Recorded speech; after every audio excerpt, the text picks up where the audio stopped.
Hello students. हमने last lecture में बहुत पहले रबर के बारे में डिस्कस की थी। तो रबर एक्चुअली में कितने टाइप्स के आते हैं।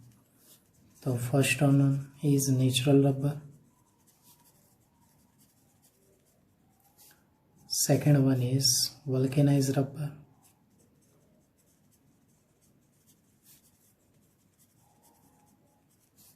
Third one is synthetic rubber.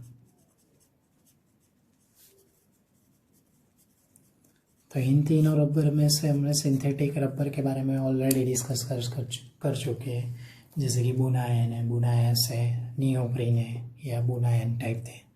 Okay, तो अब सबसे पहले हमें किसके बारे में डिस्कस करनी है? नेचुरल रबर के बारे में डिस्कस करनी है। तो नेचुरल रबर कैसे बनते हैं, कहाँ से मिलते हैं, उनकी सोर्सेस कौन से होंगे? तो जनरली रबर की जो भी ट्रीज मिलती है आपको, तो रबर ट्रीज फाउंड इन कौन कौन सी कंट्री में मिलती है? Rubber trees are found in कौन सी कंट्रीज में मिलती है? तो कंट्रीज का नाम भी आप लोग याद कर लो तो आपके काम में आएगा। कौन कौन सी कंट्री में मिलती है? तो इंडिया में मिलते हैं, दूसरी है श्रीलंका में, तीसरी Indonesia, fourth one is Malaysia and last one is south Africa.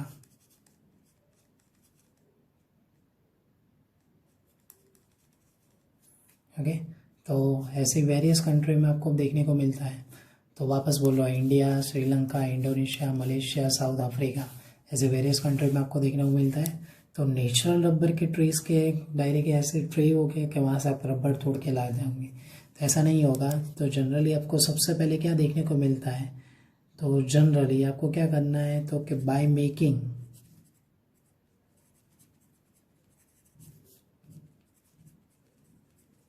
incision in the trunk of rubber tree, और उसमें से आपको क्या देखने को मिलता है? तो one type of colloidal suspension of milky rubber in water. ये समझ में नहीं आएगा ये कैसे लिखा है, क्या लिखा है। तो सबसे पहले आपने सोचा कि चलो मान लेते कि एक रबर की ट्री है, उसकी जो भी बार्क हो गया, उसकी जो भी लेयर हो गई, उसके ऊपर आपको छोटा सा कट करना है। कट करोगे तो वहाँ से छोटा सा कोई ना कोई थोड़ा बहुत मिल्की सॉल्यूशन निकलेगा। उस मिल्की सॉल्यूशन को आपको एक वेसल के अंदर जमा करना है या उसको ध्यान देना है। तो वो जो भी रबर सॉल्यूशन मिलेगा वो कौन सा होगा? कॉलाइडल सॉल्यूशन टाइप होगा। और वो किसके अंदर? तो मिल्की जैसा, यानी कि मिल्क जैसा वाइट कलर का, यानी कि रबर इन वाटर का सस्पेंशन टाइप होगा, सॉल्यूशन होगा, यानी कि कॉलाइडल सस्पेंशन होगा। उसी रबर को आप अंदर क्या कराओगे? तो वेरियस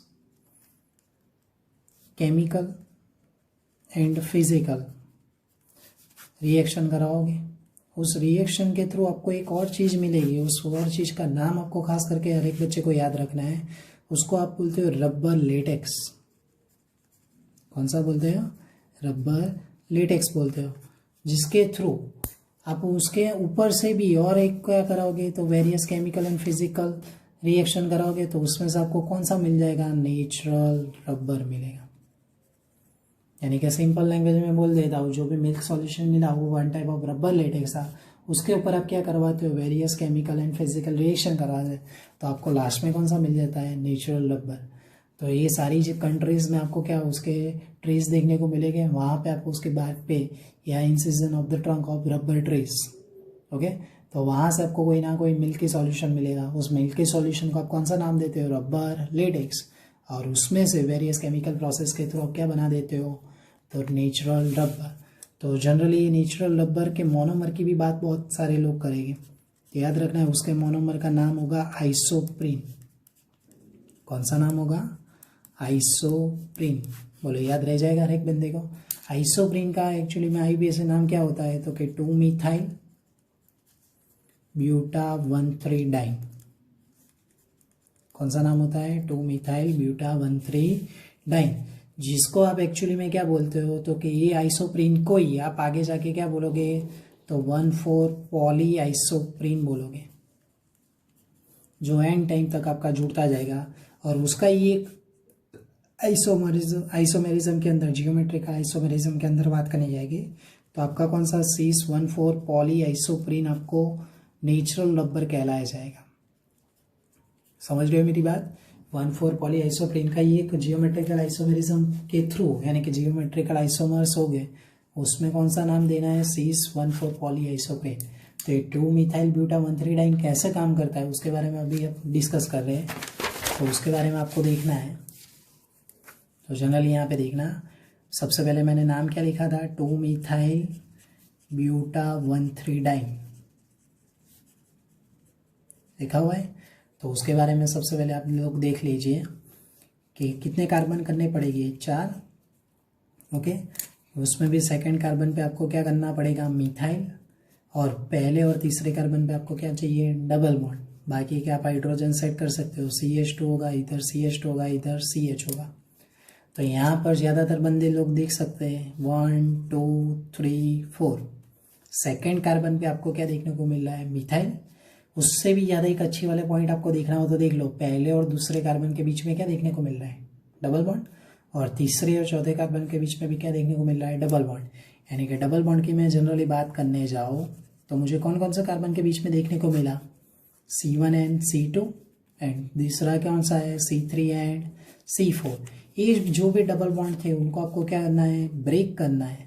ब्रेक करके आपको एक नया बॉन्ड, डबल बॉन्ड क्रिएट करना है। किसके बीच में, तो कि C2 और C3 के बीच में। यानी कि डबल बॉन्ड ब्रेक होगा और नया कौन सा क्रिएट होगा, नया कौन सा फॉर्मेशन होगा, तो C2 और C3 के बीच में नया क्रिएट होगा।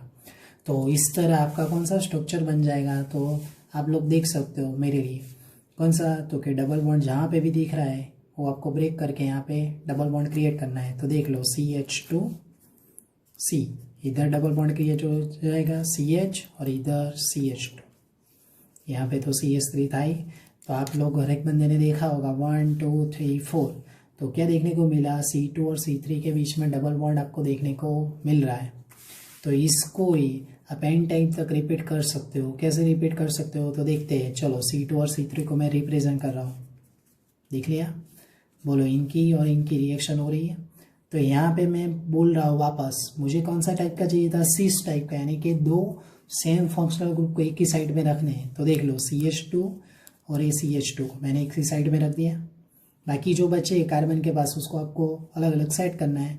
तो यहाँ पे मैंने इसके साथ H सेट कर लिया, इसके साथ कौन सा था, CH3, देख रहा है।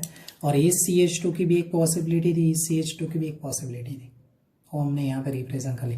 वापस बोल रहा हूँ कौन से मैं बात कर रहा हूँ, तो कि देख लो 1, 2, 3, 4 सेकेंड और थर्ड के बीच में आपको देखने को मिल रहा है CH2 यहाँ पे देखने को मिल रहे हैं। C के साथ यहाँ पे एक H देखने को मिल रहा है, और इस C के साथ यहाँ पे एक H देखने को मिल रहा है।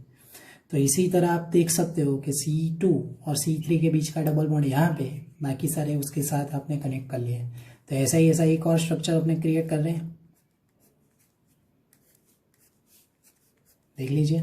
तो ये वापस उसको उसका करना है, तो आप क्या करोगे, उसका उल्टा कर सकते हो। CH2, इधर भी CH2, इधर H कर दो तो भी चलेगा, या उधर भी H कर दो तो भी चलेगा। तो बोलो CH3 हो चुका। इस वाले का यहाँ पे एक डबल बॉन्ड बनने की कैपेसिटी, और इसका भी यहाँ पे एक बनने की कैपेसिटी होगी। इन दोनों के बीच में यहाँ पे एक बॉन्ड बनेगा नया। तो आप हर एक बंदे ने देखा, क्या देखा, कि एक ही मोनोमर बार बार रिपीट हो रहा है। देखना हो तो देख लो, एक मोनोमर वैसा ही वैसा दूसरा मोनोमर आपका रिपीट हो रहा है। ऐसे एंड टाइम तक चलते जाएंगे। तो ये आपका कौन सा था, नेचुरल रबर था। उसको ही आप क्या बोलोगे, सीस 1,4 पॉली आइसोप्रीन। कौन सा नाम दोगे, सीस 1,4 पॉली आइसोप्रीन। इसका मीनिंग क्या होता है, तो सिंपल ही मैं बात कर रहा हूँ, कार्बन कार्बन के बीच में डबल बॉन्ड था, उसको आप कनेक्ट कर रहे हो। तो वापस ये वाला स्ट्रक्चर आपको याद रखना पड़ेगा। अगर ये ना याद रहे तो ये 2-मिथाइल ब्यूटा 1,3-डाइन, यानी कि उसको ये आप क्या बोलते थे, आइसोप्रीन बोलते थे।